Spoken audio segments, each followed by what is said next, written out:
होना तो चाहिए था जब बंगाल के चुनाव हुए थे उस वक्त, क्योंकि हमारे प्रदेश में तो कोई ऐसे हालात थे ही नहीं। उस वक्त जब पश्चिमी बंगाल का चुनाव हो सकता था, 5 स्टेटों का हो सकता था, तो हरियाणा का भी उपचुनाव साथ साथ कराया जा सकता था। लेकिन इनको इस बात का एहसास था, पता था कि अगर चुनाव करा दिया तो फिर भाजपा और जेजेपी का जो कैंडिडेट आएगा, लोग उसकी जमानत भी नहीं बचेंगे, और जमानत के साथ साथ हल्के के किसी गांव में भी इंटर नहीं करने। इनके प्रयास तो थे कि चुनाव किसी तरह से और टड़े रहे। पंजाब का जब चुनाव हो या अन्य यूपी का चुनाव, उसके साथ एक चुनाव कराया जाए। इस किस्म की मंशा मेरे सामने मुख्यमंत्री ने जाहिर करी थी कि चुनाव तो आगे हो सकता है। मैंने कहा बकरे की बात कब तक करूँ नहीं, आखिर उसको कटना पड़ेगा। अब क्योंकि सब जगह हालात सामान्य थे और कहीं ना कहीं ये फैसला लेना था कि लोकसभा की 3 जो सीट थी उनको भरा जाए। उन तीनों सीटों की वजह से इनको ये चुनाव कार्य करने थे।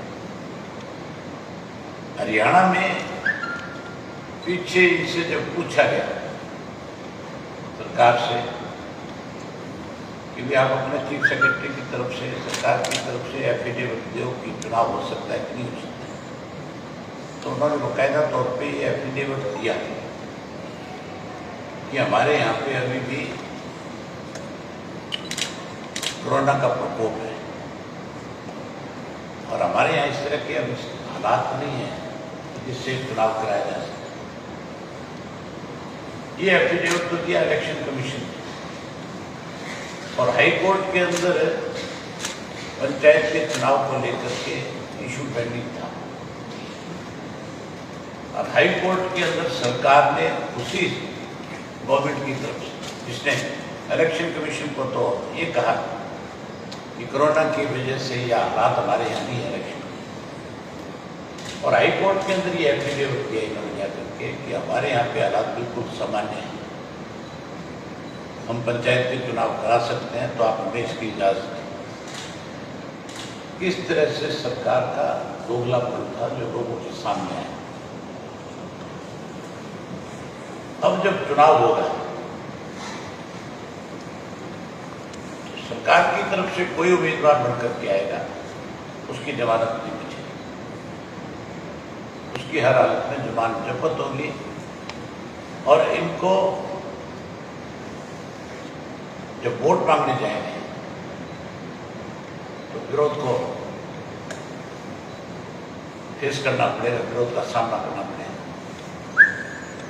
मेरा जो क्षेत्र है, इलाहाबाद विधानसभा क्षेत्र जो है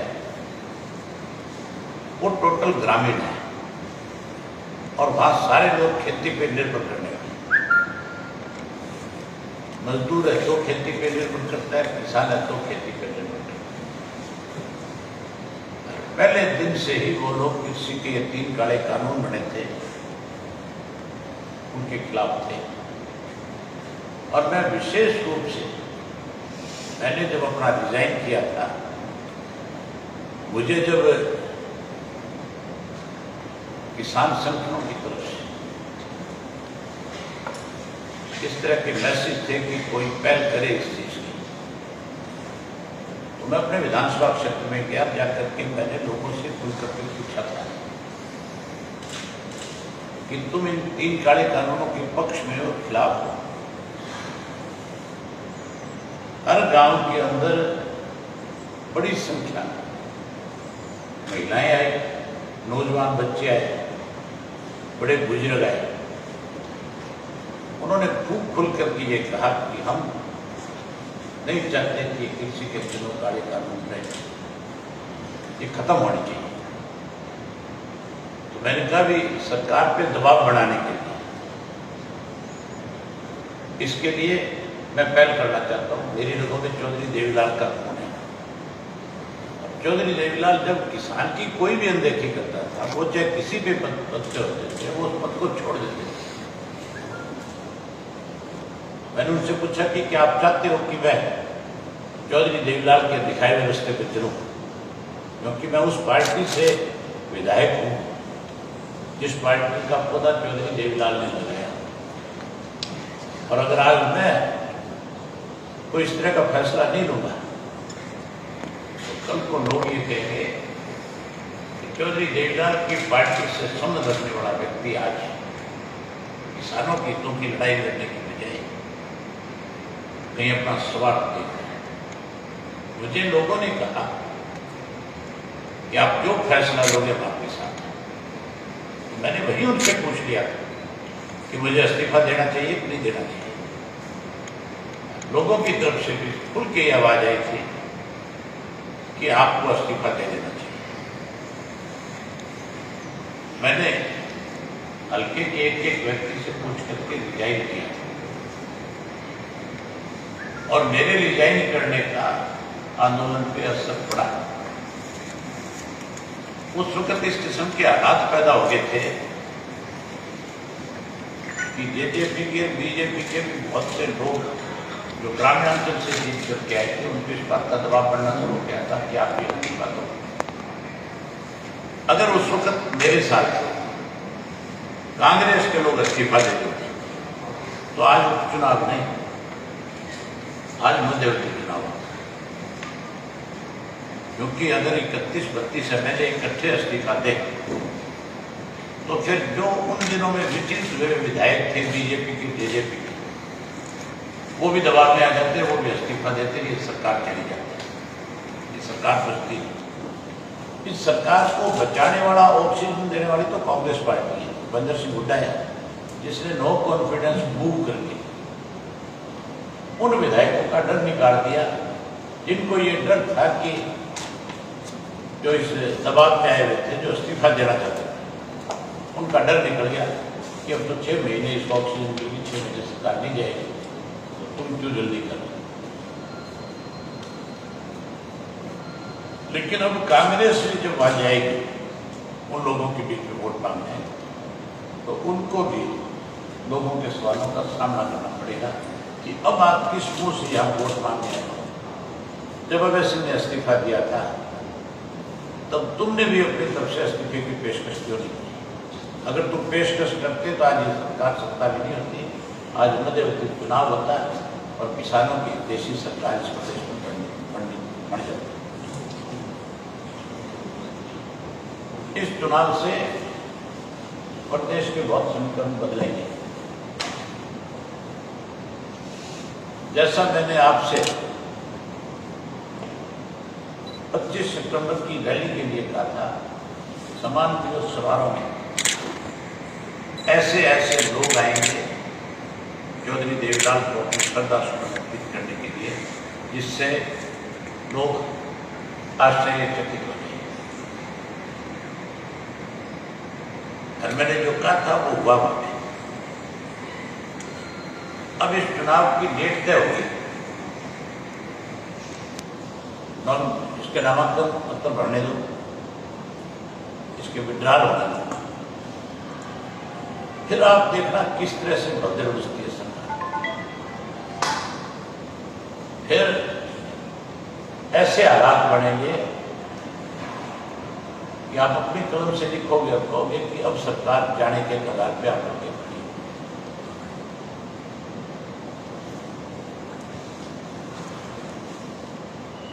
जहां इस चुनाव में इस तरह के हालात बने, कहीं पे कुछ लोग इस इलेक्शन के ऊपर अपनी टिप्पणियां दे रहे हैं। आपके माध्यम से उनको खुल करके कहना चाहूंगा कि वो स्वयं इस चुनाव में आए,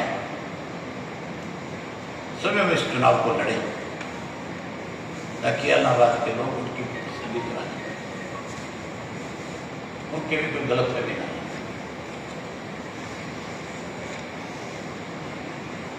चाहे इलाहाबाद में चुनाव के लिए आपसे चर्चा करी वहीं आपके माध्यम से प्रदेश के उन लोगों का आभार व्यक्त करता हूँ जो लाखों की संख्या में इकट्ठे होकर के चौधरी देवीलाल जी की जयंती में अपने श्रद्धा सुमन अर्पित करने आए थे और वहीं उन लोगों को भी एक सबक देने आए थे, उन लोगों को भी साफ संदेश देने आए थे जिन्होंने हमारी पार्टी को कमजोर करने के लिए षड्यंत्र रचे। उन पे ये संदेश दे दिया कि तुम मिट्टी हो जाओगे, इंडियन नेशनल लोकदल पार्टी जो है फिर शिखर पे आकर 25 तारीख को लाखों की संख्या में आकर के उन्होंने ये दोबारा मोहर लगा दी कि इंडियन नेशनल लोकदल पार्टी ठीक है कि आज विधानसभा में उसके सदस्य नहीं, लेकिन लोगों के दिलों पे आज भी इंडियन नेशनल लोकदल पार्टी का राज है। ये संदेश पूर्ण रूप से 25 सितंबर को हरियाणा प्रदेश की जनता ने लोगों को दे दी। वहीं आभार व्यक्त करूंगा आपके माध्यम से पार्टी के एक कार्यकर्ता का, जिनको मैंने खुलकर 25 सितंबर को ये कहा था कि 27 तारीख का भारत बंद जो है, जो किसान कर रहे हैं, किसान मोर्चा का जो मैसेज है, आपने उसमें हिस्सा लेना है और आपने उस बंद को पूर्ण रूप से सफल बनाना है। हमारा एक एक कार्यकर्ता जहाँ जहाँ पे भी था, जहाँ जहाँ बंद का आयोजन था, उसमें बड़ी संख्या में पहुँचा और उसने अपनी पूरी जिम्मेवारी निभाई। उसके लिए उन सबका भी आभार।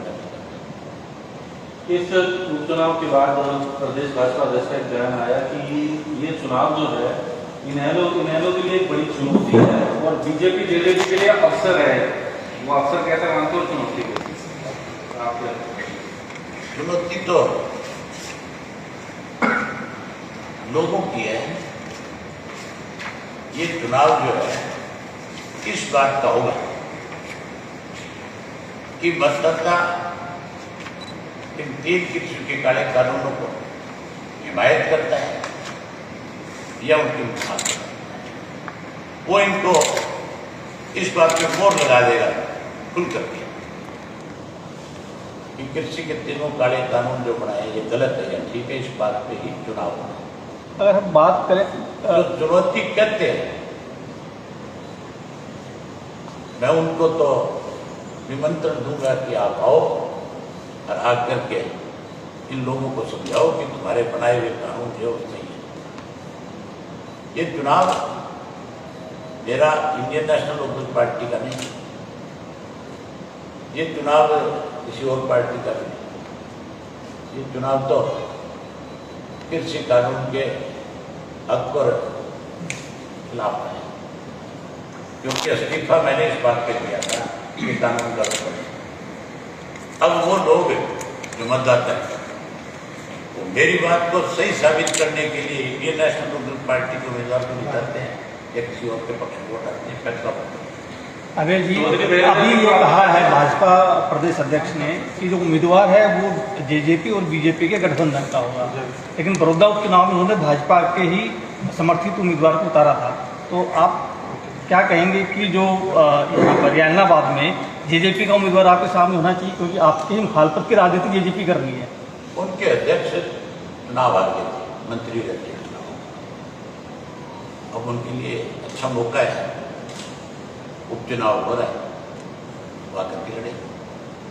उनको अपनी पार्टी की लोकप्रियता पे इतना ही घमंड है तो आए और चुनाव लड़े। कोई भी चुनाव लड़े, जब मुख्यमंत्री सभी मार्केट लड़े, ये फैसला वहां की जनता करेगी। 25 सितंबर का आपने निमंत्रण दिया था, तो चौधरी वीरेंद्र सिंह की बात करें, उनको उन्होंने स्वीकार किया आए और आगे कोई निमंत्रण है क्या चुनाव में? मैं बिल्कुल उनको इस बात का निमंत्रण दूंगा कि अगर आप किसान के हितैषी हैं, आप चाहते हो कि कृषि के काले कानून गलत बने, तो मैं उनको नहीं, मैं उन सब नेताओं को निमंत्रण दूंगा जो इन कानूनों के खिलाफ है। और उनसे कहूंगा कि अब आओ और आकर के खुल करके इस किसान की लड़ाई को लड़ने का काम। ये फैसला 3 तारीख को होगा। 3 तारीख को मैंने हल्के की मीटिंग बुलाई है और मुझे लगता है कि उस मीटिंग के अंदर हजारों की संख्या में लोग आएंगे और वो लोगों पे हम छोड़ देंगे, वो फैसला करेंगे कि कौन चुनाव लड़े, जिसका नाम वो तय करेंगे, हम उसी को चुनाव लड़ेंगे। इलाहाबाद की जनता फैसला करेगी, नेशनल पार्टी के इलाहाबाद की जनता ही फैसला करेगी, क्योंकि इलाहाबाद की जनता ने ही मेरे इस्तीफे का फैसला किया था और वही फैसला करेंगे कि कौन चुनाव लड़े। उपचुनाव के लिए क्या तीनों कृषि कानून भी मुद्दे होंगे या और जो प्रदेश सरकार पिछले 7 सालों में वजह से बिल्कुल चल रहा है? एक ही मुद्दा है, मैंने इस्तीफा इस बात पे दिया था, ये कानून गलत बने हैं। इन्हीं मुद्दों के ऊपर इस चुनाव को लड़ेंगे, इसी को ही लेकर के लोगों के बीच में जाएंगे। क्या दुष्यंत के साथ किसी तरह का मर्जर या किसी तरह की बातचीत की कोई संभावना है? किसके जेजेपी किसके साथ? दुष्यंत के साथ। किसके साथ? आपकी पार्टी के अंदर मतलब कि आपकी पार्टी का कि मतलब फ्यूचर में मेरी मुझे लगता है आपके पास सवाल खत्म हो गए।